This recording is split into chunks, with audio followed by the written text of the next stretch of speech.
What up guys, you got Shempy and I'm bringing you this Jake Love video. Finally reached the end of the year. You could see LeBron got the player of the year remaining on the Heat. I started this Myplayer session at right when the game came out, so all the players' attributes and ratings are still kind of where they were at the beginning of the year. So if anyone had like an amazing year, the stats and attributes weren't updated. So you see a lot of preseason favorites. Derrick Rose getting on that second team even though he's poised to take the MVP here in real life. But you'll see a few players sneaking in here and there that you don't normally see on these all NBA teams. And I did win the Rookie of the Year as you saw earlier in the video, and clearly did not win the all defensive team. My defense was terrible. Got on that all rookie first team with Jay Wizzle, Evan Turner, Ed Davis, and Blake Griffin. So there's a lot of potential in that group right there, and I'm excited to see how all of those guys progress throughout the season. But we'll get started right away here in the game. Game 7 here against the Jazz, and Aaron Brooks making a shot.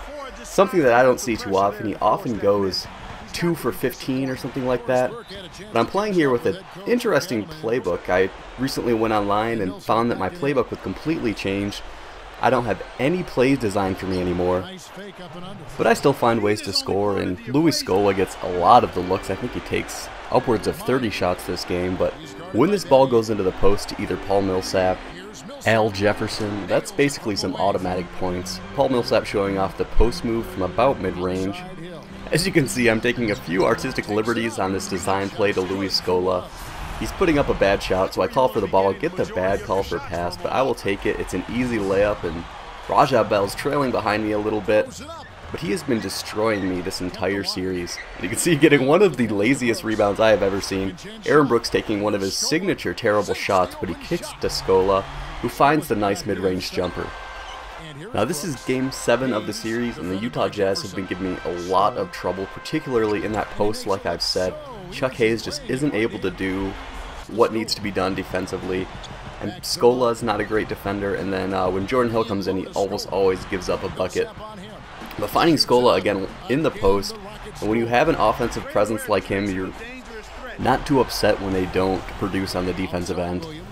But Deron Williams, who is still on this Jazz roster, is not going to let his team die. Taking just a nice shot with Aaron Brooks in his face. He has trouble guarding him the entire game, but look at this pass by Lowry to C. Buds. He's coming off the bench, putting up really great numbers and great stats when he gets in the game. Doesn't play that much because Battier is often in, but looking for Scola once again for that mid-range jumper, and look at Chuck Hayes go to work. He has not been doing well for my team, but I know in real life he has some games where he just goes off. He had a triple-double the other day. And here in the last second of this first quarter, finally getting some points and taking that last second shot for 3. Doing what I need to do. We have a 13-point lead. But the way this Jazz team has been playing, no lead is comfortable. And I try to help a little bit on Deron Williams, leaving my man Sunday Gaines wide open. He fades away on every single 3 he takes in this game. But cutting to the basket a lot, not getting open for 3 as often as I would like. And Raja Bell's playing some lockdown defense a lot of the time. Him and Sunday Gaines play some great D on me. But there are times in this game when Deron Williams just decides he wants to take over and have an amazing game. But here's Patterson getting in the post a little bit. I've got an open 3 at first. Hesitate, take the pump fake, don't even get the right guy to jump. But I think it was Sunday Gaines who was guarding me a little too soft, but finding it in the corner here, pump faking Gordon Hayward out of his pants. He doesn't know what to do with it, so I just take that deep 2-pointer, finally getting on the board a little bit and getting these jump shots when I need them. And Scola does a little pump faking of his own, then finds me in the corner. I get a lucky rim around the Rosie, I guess you would call it. Finally rattling in, getting that shooter's touch. We are continuing to extend this lead, but finding Milsap in the post, trying to provide a little bit of defense on the step back jumper. But there are times when Milsap just can't be stopped, and it's automatic. And look at this play by Jefferson. I had to show the replay here. Battier playing some amazing defense. His arm is through the ball.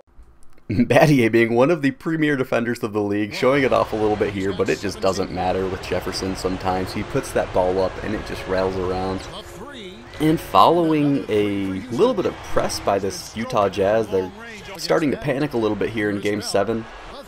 I take the ball up the court and they are not guarding me, so I drain that three, and then Raja Bell returns the favor as I can't see him on the screen. But now dribbling around the backcourt a little bit, trying to wait for something to open up, maybe in the post. Chuck Hayes gets blocked, but I'd grab that ball, throw it up, bad release. Kind of panicked when I realized there was 1 second left on the shot clock. Then Milsap finding the ball a couple feet from the basket and no defender on him as Shane Battier falls to the ground. And then a couple more automatic points here as Jefferson is on Kyle Lowry. That is a definite mismatch and put the ball up before I could call for the double team. But a scary moment here as Mehmet Okur posterizes me. Not someone I expected to get up and throw the ball down. One of the more ferocious dunks you see in this game.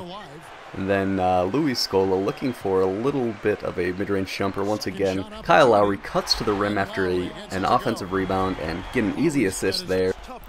So just trying to make things happen in this game. I'm driving in a lot, but Deron Williams wants to get his team back in the game. They cut the lead to single digits.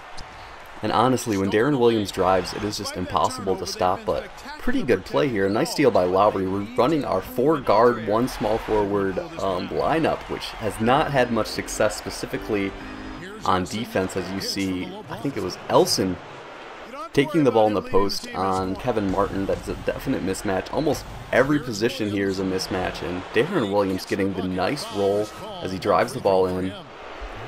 There isn't much more we could have done defensively, but when Deron Williams wants to score, he just takes it. He just throws up a jump shot. Here in the third quarter, the lead is cut down to 4 now.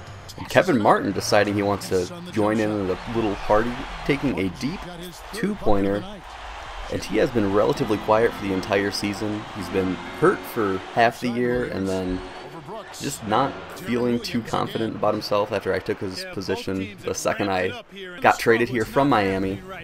But Raja Bell has just been insane this entire series, shooting through 2 people and drawing that foul. So he has cut the lead to 1 now. And Kyle Lowry takes a very difficult shot down on the baseline. Gets the lucky roll, but those are not the kind of shots we want to be taking. And he actually decides to pass here, finds me wide open in the corner for 3. That will be a nice shot, shooting 100% from three-point land. I think I'm shooting close to 90% from the field, but Jordan Hill just not able to provide the defensive presence we need on Al Jefferson, and they've just continuing to dominate the post. And Luis Scola, who is cold, finally draws a foul. He's taken about 10 of those shots in a row, as every play is designed for him. That's kind of what's gotten Utah back in the game. But getting a few free throws there and hopefully getting him out of his little rut. And now late in the third quarter, I'd love to put this game away, and I know Scola would too. IDB for that amazing rim grazer dunk. The athleticism finally starting to show for Jake Love, and not really sure which man I was supposed to be guarding here. I was on Raja Bell, but apparently Kevin Martin switched at the last second, making my man Ronnie Price, who was wide open for 3. But now running a little play here designed for Scola to get a mid-range jumper, at least get the ball on the left side for a little bit of an isolation. He pump fakes Al Jefferson, and he bites hard, but running the break a little bit here. Shane Battier finds me in the corner, and I've been hot the entire game. We'll continue scoring with a deep 2 there, and we've got a 10-point lead before this Jefferson mid-range jumper, and I'd love to go into the fourth quarter with a little bit more. So I'm running a play here to get Luis Scola in the post. He's been clanking things left and right, but getting the bucket with the foul there. Al Jefferson picks up his 3rd. So now we've outstretched that lead a little bit more. And here in the fourth quarter, Chuck Hayes misses both his free throws, but Shane Battier playing some great defense that he has been doing a lot, and finding Mike Harris on the baseline on what is kind of a fast break, I guess. But the other rookie, Gordon Hayward, looking to make somewhat of an impact, dribbling around a little bit and taking a little leaner. Getting that bucket, he's pretty dangerous. He's got an interesting skill set that I think that fits the Utah Jazz, and it'll be interesting to see how he develops. But Sunday out of games, taking another fading 3, pulling them back into single digits. Mike Harris running a little bit of a pick and roll with Chuck Hayes. The pick fails, but Harris does a nice spinning jumper on the baseline. Gets a couple more points. He's usually pretty unsuccessful whenever he has an offensive drive. but making an impact here in this game. And once again, Al Jefferson working the post for some more automatic points. And getting taken out of the game, and the lead is now cut down to 4 with 2 minutes and 50 seconds left in the fourth quarter. I love to put this game away and get a few more points, but this Utah Jazz team is not going to go away. And Scola, who's got a pretty good matchup on Mehmet Okur, takes a tough shot and some great defense by Okur. And Paul Millsap running the break and getting an easy dunk. The lead is now 2. So we've got a high pressure situation and need to get some points up on the board, at least pressure them to score a little bit more. And Scola takes a running jumper on the baseline, puts that bucket in. He was cold at the time, but he will finish in the clutch. And Brooks doing his thing, being a threat on the offensive end, kicking it to Scola, who hits the mid-range jumper, hitting the shots when they count. But Okur in the corner is going to keep this game close with a 3-pointer. The lead is back to 2, and with a minute left, it's time to get a little Jake Love magic, taking the ball in, getting a little contact layup, pretty lucky there. But making that lead 4 here with 44 seconds left. It's a 2-possession game, assuming we don't foul. And after failing on the offensive end, Deron Williams forced to foul. And I'm going to hit a couple of my free throws here. Free throws were actually a big part of this game, and we were hitting them very consistently between me and Scola.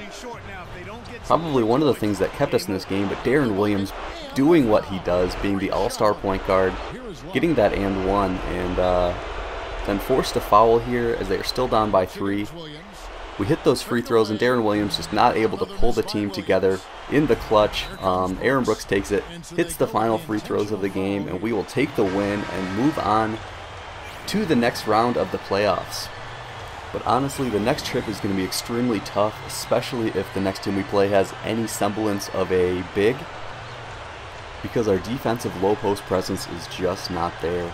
And I joke around a little bit about it being automatic points whenever it goes into the post, but it's actually held pretty much true, especially in this series with the Utah Jazz between Jefferson and Millsap, 2 great post players that took advantage and drew the series out to 7 games. You can check out the stats a little bit here. Scola going 11 for 28. Not a great percentage, but we are getting the ball in the post, which is really our biggest scoring threat with Kevin Martin not playing his best. And you can check out the free throws, which are really what kept us in the game and eventually got us the win. And one of the more underrated players I'd like to point out here is Shane Battier, who put up a big 0 points, but a defensive nightmare, and playing a power forward position a lot and doing a great job. You can check out the brackets here, playing the Lakers in the second round, following Mancake's association to a T. But this is not going to be an easy test for us. We don't have the defense really to stop the Lakers, and hopefully we can break through their defense and just put up enough points to make it a entertaining series. But there also were a few strange series as Milwaukee beats the Bulls and Charlotte beats the Celtics. So a few interesting teams, but hope you enjoyed this video. See ya!